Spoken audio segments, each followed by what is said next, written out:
we've got a great and fascinating panel of experts here. I'll just jump right in. Sheila Jordan is the SVP and CIO for Symantec. To her right is Laura Berger, who's the head of privacy for the Americas for this little website called LinkedIn.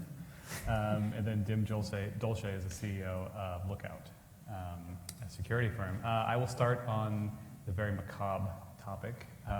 Just one off, real quickly, what keeps you up at night in this world of privacy and security that we're living in here in 2019?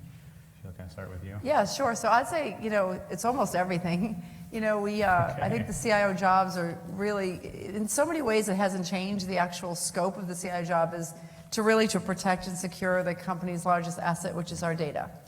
So whether employee data, customer data, partner data, it's to protect the company's asset. But how that's happened in the last 5 years, everything about that has changed. If you remember, 5 years ago, it was the monolithic applications or physical data centers or no mobile phones, no IoT, but everything as we know it, cloud, mobile, IoT, SaaS, public cloud, private cloud, all that's changed. But our job is still the same, to protect the company asset, that data going in and outside of the company, traversing Apple, iPhones, all of that. So lots of doing that. So the way I liken this to my mother, who still doesn't quite understand what I do, it's pretty funny. None of you laughed, so that's interesting. They all probably know what you do. But I liken this whole thing is that we have the job of securing the home, right? But yet now there's windows and doors and creeks and valleys and caulking and all the stuff that something can happen. So while we try and stay ahead of that and we think about all the technologies and process and policies, it's a challenge. Laura? Yeah. So I have, everybody has their own unique background and history, and before I came to LinkedIn in November, I had a 23-year career as a law enforcer at the Federal Trade Commission, and what I spent time thinking about was these marketplace issues, and what continues to be the context for how I think about my job working on privacy at LinkedIn is, what do the members expect from us? I, after a long career working on these kinds of issues, have a certain level of understanding and familiarity with a platform, how it operates, how data are processed and shared. And what keeps me up at night is wondering if I still have the right perspective for a typical member, a user of our products, and trying to keep your arms around that, really keep in touch with that perspective. So at Lookout, we run a security platform delivering mobile security as a service. We have 180 million customers on that platform. What keeps me up at night is trying to avoid, as best we can, the headlines that you've seen, that oftentimes seen, where somebody's platform gets penetrated and email addresses or some other personal data is out in the wild. And we do a lot of focus on making sure that never happens. One of the things we do is we collect very little data from a privacy perspective, and tokenize most of what is personal and personal identifiable information. But still, these headlines, you see them every week. Just recently, Facebook it was announced that some email addresses had been in the clear and exposed, and no week goes by where there isn't some other breach of a large platform. And so we focus very hard on making sure that our name is never in that headline. What about the most recent one with Facebook, with WhatsApp from earlier this week? I mean, how would you describe that? Is that unique? No, unfortunately, it's not unique. I mean, that was just announced this week. That was a result of some spyware, and many people don't realize how significant the issue is. There was, about 2 years ago, Lookout discovered some spyware which we named and called Pegasus. It had come from a private company based in Israel that was basically selling offensive cyber weaponry to sovereign countries. Pegasus is exactly what happened this week with WhatsApp. It was the same exact exploit, same exact source, and all it was delivered differently in a different way to your phone. 2 years ago, it was delivered by clicking on a text, which started a series of exploits, exploiting software vulnerabilities that effectively ended up rooting or jailbreaking the device. And once the device is rooted or jailbroken, everything on that device is exposed, whether encrypted or unencrypted. The WhatsApp one this week was exactly the same exploit, exactly the same source. The only difference was the initial exploit started with a WhatsApp phone call. But then the layers beneath it were exactly the same as were 2 years ago. And it's out there, and it's a fact of life, and it's somewhat unknown. And what's the, like, I mean, companies don't necessarily have a bottomless budget for security unless you're like Apple or something, I don't know. But what's the solution? Is it to shift the strategy? Sheila, I'll turn to you. Like, where, we talked about this earlier, how there's some companies that have like almost 100 different vendors they work with. Is it just to keep piling on as many software that try to No, so I think this is, in so many ways I liken the situation to, so we do an internet security threat report once a year. In last year's report, which is public information, and last year's report suggested that as we interviewed, I think it was 85 CISOs in enterprise companies, that there's 65 to 85 security products in our enterprise, in their enterprise. And so one CIO said, I don't even know what's securing what anymore. It's just been layered on and layered on. And I would say that the security industry historically has been very fragmented, very much, I have a problem, I have a point solution to fix the endpoint, I have a problem to fix data encryption, I have a problem to go fix the network, I have a product to go fix each one of those things. And so that doesn't work anymore. It doesn't scale, it doesn't work, and you end up spending, the SOC analyst ends up spending all their time getting the data versus analyzing it and seeing what's in, studying it and analyzing and seeing the threats and vulnerabilities, et cetera. So one of the solutions we're doing, and I'm sure every other security company in the world is saying the same thing, but we really have examples where we're actually becoming what Salesforce did to customer data and what ERP did to financial data. You have a platform. So we have the ability to bring together all the solutions from the endpoint all the way to the network layer, encryption and internet gateway, to bring all those together so that the products use each other and become faster and smarter and more intelligent. So the endpoint data is feeding our internet gateway data, which is feeding our data loss protection data, so they get all smarter. So therefore you can eliminate all the fragmentation of multiple other vendors. So in theory, it's a better structure, and I'm getting an integrated platform solution. It's smarter, it's more intelligent, I have less integration cost. I can actually start to, instead of getting the data, but actually begin to analyze it. So I think that's a big trend that's happening. What's the trade-off there? If well, one could say that you lose best of breed. Okay. So remember the solution that each product on its own will be best of breed.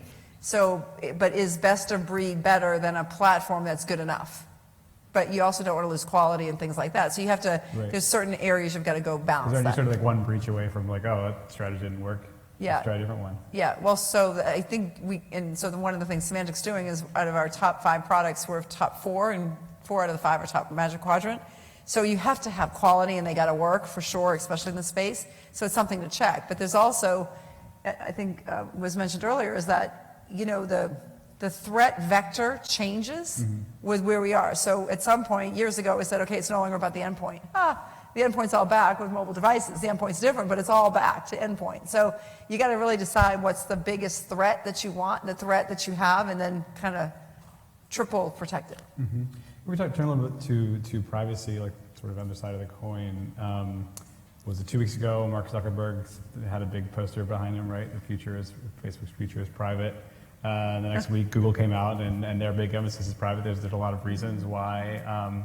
Laura, talk a little bit about what you're doing, where there's this term is thrown around a lot, privacy by design. What does that mean for you? Yeah, so I mean, one of the things that I really felt comfortable about arriving at LinkedIn is that the company has always had at its core the cornerstone value that members come first, and that we provide them with clarity, consistency, and control. And so I think one of the most important things, clarity being that the point that keeps me up at night, that you actually do succeed in making clear to members what it is you're doing with their data. And then you live up to those promises consistently. And I think security very much fits in there, because if you don't, as we used to say when I was at the FTC, if you don't have sufficient measures in place to honor your promises are deceptive, as we said in some cases when I was there. And then last, of course, you want to have the right offerings to give people meaningful controls, not sort of like an endless series of choices that they will never click through to find or understand, but the right level of choices that are meaningful. Are there any recent examples, like how LinkedIn looks different than it did maybe 2 or 3 years ago? Than LinkedIn. So my time at LinkedIn has been relatively short. So my comparison perspective is is a little limited. But I will say I think LinkedIn's privacy settings are really good in how they're layered and how they're tabbed, so you can find things relatively easy there. But I think everybody is facing the same issues, that technologies are increasingly complex. The legal landscape is increasingly complex with the various disclosures that are required or suggested by new laws. And so I think everybody struggles to balance those obligations and those developments with the paramount goal of communicating clearly and accurately with your users. And can I just add to that, just because I totally agree, but I have a 23 and a 25-year-old, and their whole lives are social and all this stuff, but you start to see a trend changing where they're now concerned, maybe a little bit older, are now concerned about privacy. And I almost think, I love to do these analogies, and I almost think privacy is becoming so critical from a consumer standpoint and so important as was, and I'll date myself, but the FICO score 20 years ago. We all had our credit score. It was told to us. We never really challenged it. It was told to us, and we accepted that. In the same with the view of privacy now is becoming, I want to manage that. I want to control it. I don't want to have someone do that to me. I want to manage that. So there's a whole bunch of technologies that are coming in. What ways are they, we don't have to use your kids as an example, but what ways are they expressing? Are they turning their stuff off? Well, we have private? a Norton privacy manager, so you can manage passwords, you can turn things off, you can block certain information. So they of course use all that, but I'm just saying they're becoming smart about what they want to do on social and what information they want to give out, which literally 2 or 3 years ago they were pretty open. So I just think it's becoming more relevant for them. You mentioned the new laws and everyone's favorite law, GDPR, obviously. CCPA is catching up. Come on, isn't CCPA getting close to your hearts by now? Well, I mean, it is. I mean, that's a bigger conversation about like how U.S. lawmakers are thinking about this. Jim, I would be curious about how you adjusted to, how has GDPR changed your life? Yeah, so GDPR has driven a lot of our product architecture. So, many times your customers are best product managers, and frankly, European customers several years ago, as they were facing GDPR, became our best product managers. And we had to make architectural choices. There's not just data privacy, but there's also data residency issues as well. So if I've got a customer in Germany, he has an expectation that whatever data that I am storing that is unique to him, that is his user data or her user data, it needs to be stored in Germany. And so we had to create an architecture where we break our system into containers, and we're containerizing user data and user interface in the country where the user resides. And in terms of the actual data that we are collecting, then everything is tokenized, so it's anonymized. When it comes into our cloud network, we don't know where it came from, we don't know who it came from. It comes in as a token, and the token can also only get reversed when it goes back down into the user's administrative system. Is there a concern that, like, with this laws and something's happening in California and other states, like the internet security is like becoming balkanized? I think that as the rest of the world begins to pursue a similar model, the concepts will be the same. I mean, the basic. You think GDPR is going to become like the sort of? I think the basic concept of GDPR. What is the basic concept, right? It's data privacy and data residency. I cannot collect personally identifiable information, and any information that I do collect that may be administrative information associated with a particular customer needs to be resident in the country where that customer resides. Those are two basic principles, and they're so basic that I have an expectation that other data privacy laws that may emerge elsewhere will adhere to those two basic principles. Mm-hmm. Sheila, what do you think about? Well, so first of all, I agree with everything. From a product standpoint, it's been pretty, as you can expect, pretty massive for us. Building in the privacy and protocols and rules inside the product. I also will say that it started, in Europe, but I suspect that that's gonna, move across the United States and everywhere else pretty quickly. The one thing I would say, though, it's so interesting is I go back to a consumer view. So at Symantec, we have an enterprise business and a consumer business. So our consumer business is Norton and LifeLock, right?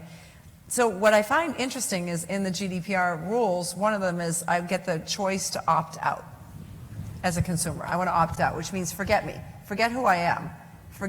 Just forget me, to delete everything about me. So you think about that rule and people want to literally get opted out, and then you think about how many millions of dollars was spent on targeted marketing, CRM, all the stuff to know the trends and automize it and all that, but how we get smart and how we treat and how you get on your app and American Express knows everything about you, and then they give you 7 other orders, and now all of a sudden consumers have the opportunity to delete me.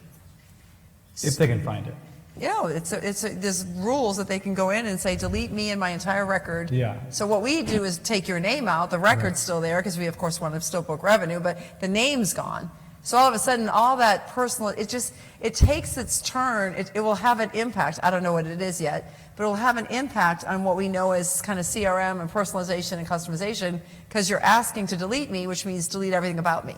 So anyway, I just think that's an interesting twist of GDPR that I don't have the answer for yet. Laura, do you have the answer? I think so because I'm on the legal team, and one of the things that happens, I left a place where what I did was the output of the whole enterprise, bringing cases, and I went to a place where the product is something different and legal is overhead. So I'm always excited when there's a new opportunity to strengthen how we do things. And one of the things I think I was very realistic about arriving at LinkedIn is the lawyers are not the majority of the company. You have to have buy-in and direct involvement from everyone. That protecting privacy and security are a core value and goal of the company, and we do have that, and I think GDPR only enhanced it, and the fact that there are so many laws and as Sheila mentioned, so much actual user, member, consumer interest in privacy has really, as I will say, strengthened those opportunities.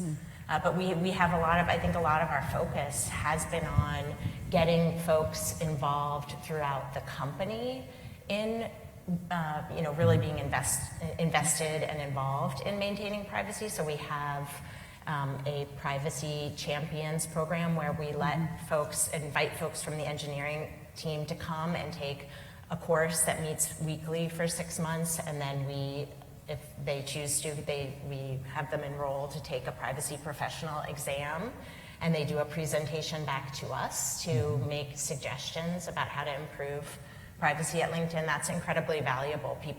We form good relationships from that, and people develop an expertise to speak out about privacy. And you don't see that as inherently a tension with an internet advertising business? Like they can move in the same direction? Or? No, I actually don't know. I think it's actually very important for people to have in mind the shared goal of being clear and consistent about how data are being handled and used. Everyone needs to understand, and everyone needs to be a part of how can we make this easier for the people building products to keep this in mind and to execute on it. And that's what we invite people to do. So we in the press think about Cambridge Analytica as like a watershed moment, at least for how we cover big technology companies. I don't know, I'm curious to hear your thoughts on that. Was that a huge breach of, was it mostly just a breach of consumer trust? Was it like a poor communication about, this was like API sharing, and no one really understands what their API is, no one understands how Facebook operates. Was this a security issue? I'm guessing, what's your sort of armchair assessment? I don't want to comment specifically on diagnosing something, especially because it's something, my former employer may be quite interested in. So, but I mean, what I can tell you is that there are a number of really complicated responsibilities that you have to keep in mind when you have a platform that offers opportunities to access your members' data. And one of those things is oversight. And again, that when you make promises about how data is going to be accessed and used, you have to have enough process and oversight in place to honor those promises. We've also seen a big change, not from a product perspective alone, but also from a marketing perspective, and GDPR has driven this. So there's CIOs in this audience, so you're all potential customers of mine, and ordinarily I would digitally market to you and send information to you, possibly on a pop-up as you're browsing the internet. We now have a double opt-in requirement. So I'm no longer allowed to do that unless you opt in not once but twice. And that has changed the way we do all of our marketing. Whereas before, we would do digital marketing and we would just flood the market with, spray and pray. And now you have to opt in twice How has that affected your acquisitions? It changes the way we do our marketing. So we no longer do that general digital marketing. But we do a much more targeted marketing effort on specific vertical markets, customers within those or potential customers within those markets, and individuals within those companies who are in those markets. It's more of a focused marketing effort now, where we know there's a good reason for you to double opt-in, that you're you're probably going to double opt-in for us, and we're not wasting our time effectively with a spray and pray model. So it's changed GDPR has changed not only the way we build products, but the way we market and sell those products as well. Sheila, is Cambridge Analytica, you say, a turning point for you in your business? Or was No. Not at all. No, I mean, it's certainly informative. Anything like that, we evaluate and look at and understand what we can learn from it. But I can't comment on that any further. Yeah. I'm curious about what tools that you find useful, sort of, that you guys use internally as sort of securing your own networks. I don't know if you can answer that, but. Yeah, I mean, so I use a combination of course, I'm going to use semantic products where it makes sense. But there are aspects of it that we don't. So I use Splunk to do a lot of the dashboarding. And so when I have gaps in the semantic product, we have other products that we use to secure the rest of it. And I am not directly involved in the deployment of security at LinkedIn, so I'm not probably the best person for that. That one. Yeah, I think if you're a CIO or a CISO, you're really looking at securing 5 different platforms here. You got your Windows platform, your Mac OS, Linux, Android, and iOS. And each of them has their own different idiosyncrasies. Vulnerability management is a big part of securing across those 5 platforms. Each of them has different sets of vulnerabilities. And I mean, when you get a breach, it's simply because a known vulnerability was exploited by a bad actor, which resulted in a breach. In fact, the WhatsApp situation this week was exactly that you know, whatever offensive cyber tools were being used to exploit those users, in the end, it was exploiting vulnerabilities in the software. And the exploit was used then to get out of a sandbox and ultimately to root or jailbreak that device.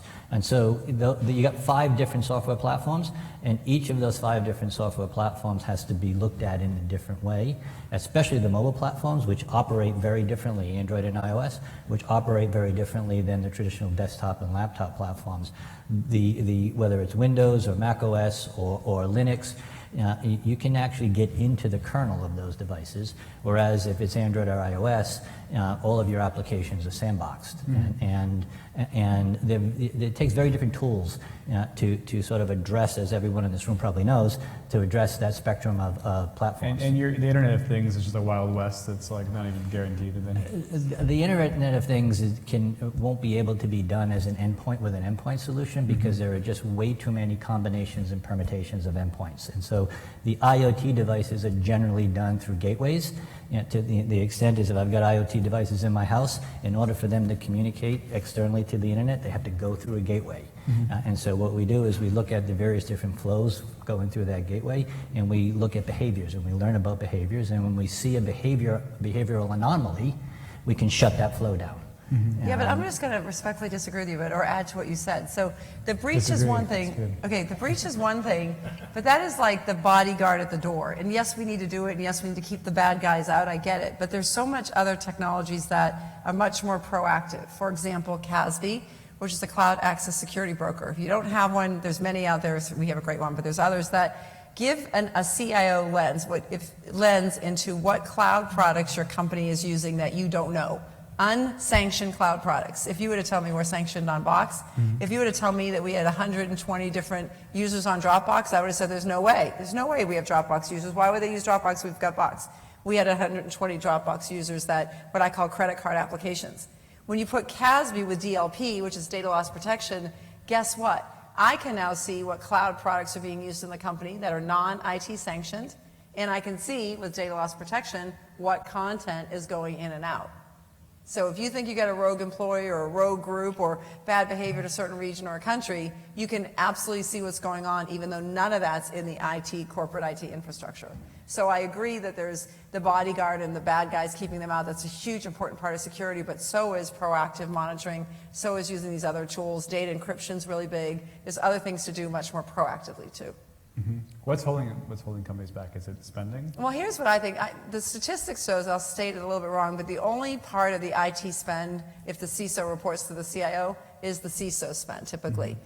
That is on average, that's the only one that's going up considerably, like, more than any other spend. So you still have to figure out ways to save in the overall IT spend. It's coming from somewhere and it's going more to the CISO or security end, which is great, that's where it needs to go. But the reality is, as a CIO, we always have, what's the saying, everyone loves IT, everyone wants IT, everyone needs IT, nobody wants to pay for IT, right? It's always the challenge. So to be able to do that stuff, you've got to find efficiencies and you've got to find ways to cost optimize and find some savings. And one of the things I've been super lucky with at Symantec, as many of you may or may not know, but 9 acquisitions, 2 divestitures, multiple insourcing. So I've been able to clean house a lot and clean the garage, eliminating 400 applications and 4,000 servers, really, without any business disruption. You save a lot of money, and guess what? More importantly than that, those old applications that we haven't paid attention to, or servers, they're just breeding grounds for the bad guys. So there's a double-edged sword to be able to really go and spend time cleaning up, and also that improves your security posture, and that will help fund security. Many follow-up questions, but we are running out of time. But real quickly, can I just get like a one answer? 2020 elections, are we feeling more optimistic, less optimistic about the security? One word answer. Yes, more optimistic. More optimistic. Laura? Yes, as it is my nature to be more optimistic. Yes, But Way less. Way less. All right. That was a good topic to end on. Thanks so much. Appreciate it. Thank you. Thank you so much.